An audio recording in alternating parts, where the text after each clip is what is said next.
তৃণমূল কংগ্রেসের প্রার্থী তালিকা ঘোষণার পরেই পাণ্ডবেশ্বরে অন্ডাল 2 বিধানসভা এলাকায় কর্মী সমর্থকদের মধ্যে ব্যাপক উৎসাহের সঞ্চার হয়েছে। পাণ্ডবেশ্বর রক্ষাকালী মন্দিরে পুজো দিয়ে প্রথম প্রচার শুরু করলেন তৃণমূল কংগ্রেসের প্রার্থী নরেন্দ্রনাথ চক্রবর্তী। পাণ্ডবেশ্বর বিধানসভা কেন্দ্রের তৃণমূল প্রার্থী নরেন্দ্রনাথ চক্রবর্তী এবং নারীগঞ্জ বিধানসভা কেন্দ্রের প্রার্থী কালোবরণ মণ্ডলকে ঘিরে সমর্থকদের উচ্ছ্বাস ছিল চোখে পড়ার মতো। এই দিন দুই প্রার্থীকে কেন্দ্র করে আবির খেলা, কুশল বিনিময় ও শুভেচ্ছা জ্ঞাপনের মাধ্যমে গোটা এলাকায় উৎসবের আবহ তৈরি হয়। কর্মী সমর্থকদের এই উচ্ছ্বাস আসন্ন নির্বাচনের আগে দলীয় সংগঠনকে আরো শক্তিশালী ও চাঙ্গা করে তুলবে বলে মনে করেছে রাজনৈতিক মহল। অন্ডাল থেকে অজিত মেসা, রিপোর্ট নিউজে।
উন্নয়নের অনেক দিক এখনো বাকি আছে। সেন্ট্রাল গভর্নমেন্ট আমাদের রাজ্য থেকে লক্ষ লক্ষ কোটি টাকা প্রত্যেক বছর তুলে নিয়ে যাচ্ছে, কিন্তু সেই টাকা কেন্দ্রীয় সরকার আমাদের রাজ্যকে দিচ্ছে না। তা সত্ত্বেও আমাদের নেত্রী মুখ্যমন্ত্রী মমতা ব্যানার্জি প্রায় 100টা স্কিমের মতন যেভাবে মানুষের প্রতি ঘরে ঘরে পরিষেবা দিচ্ছে, মানে এটা আর বলার কিছু নয়। এটা কোনো ভারতবর্ষের কোনো রাজ্যে কোনো মুখ্যমন্ত্রী দিতে পারেনি।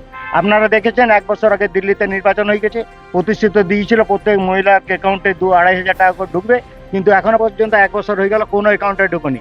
আমাদের দিদি যা বলে সে করে দেখায়। দিদি যা বলেছে প্রত্যেকটা ইলেকশনে 2021-এ দেখুন দিদি আমাদের লক্ষ্মীর ভান্ডার 500 টাকা দিয়ে করে স্টার্ট করেছিল, বলেছিল বিধানসভার পরে দিব, বিধানসভার পরে উনি দিয়েছেন। 500 থেকে 1000 হয়েছে, 1000 থেকে 1500 হয়েছে, SC ST 1700 টাকা পাচ্ছে।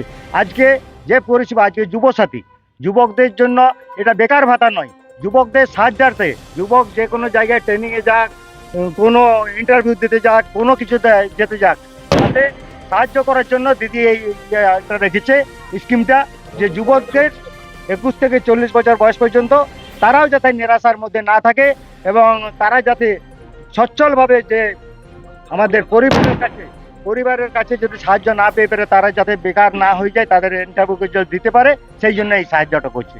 আগামী দিনে 100% আশাবাদী। এটা কালোবরণ মণ্ডলের কৃতিত্ব নয়, এটা দিদির কৃতিত্ব।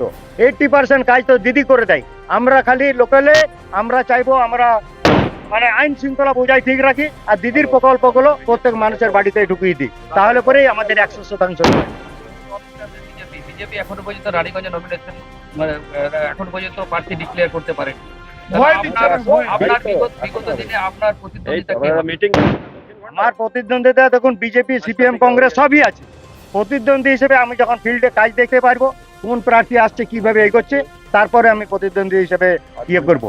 তাছাড়া আমি জেলা পরিষদ ইলেকশনে কন্টেস্ট করে দেখেছি, প্রতিদ্বন্দ্বী হিসেবে কিচ্ছু নেই, এদের কিচ্ছু থাকবে না। আমরা বিপুল ভোটে পশ্চিমবাংলার মানুষ প্রত্যেকটা বিধানসভা কেন্দ্রে আমাদের তৃণমূল কংগ্রেস প্রার্থীকে জিতিয়ে পারে, বিজয়ী করে পারে, দিদিকে আবার মুখ্যমন্ত্রী রূপে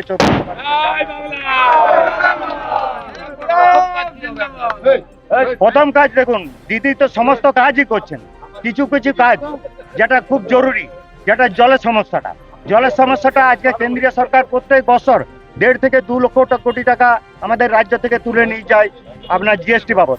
সেই টাকা আমাদের ন্যায্য প্রাপ্য, আমাদের পঞ্চায়েত থেকে শুরু করে সমস্ত প্রাপ্য যেগুলো দেয় না, সেইগুলো আগামী দিনে আমাদের কাজ হবে।